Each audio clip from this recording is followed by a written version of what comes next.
magbabalik, Jesus Panginoon. Darating kang muli sa takdang panahon. Iyong lingkod, isama-sama ka sa'yo sa salubong.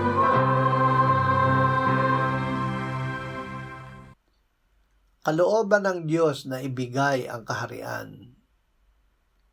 Pinili tayo ng Diyos na maging kanyang bayan, hindi dahil sa ating sariling merito, kundi dahil sa kanyang pag-ibig.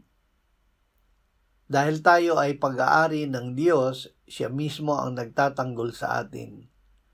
Walang anumang pagsubok, hirap o kapangyarihan sa langit at lupa ang makapaghihiwalay sa atin sa pag-ibig ng Diyos na nasa kay Kristo Jesus.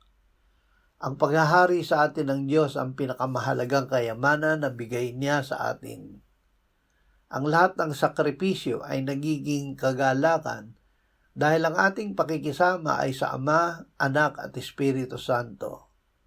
Ang pinakamatalinong pagpapasya ay ang isuko natin ng lahat upang manatili sa walang hanggang pakikisama sa Diyos. Ika'y magbabalik, Jesus Panginoon.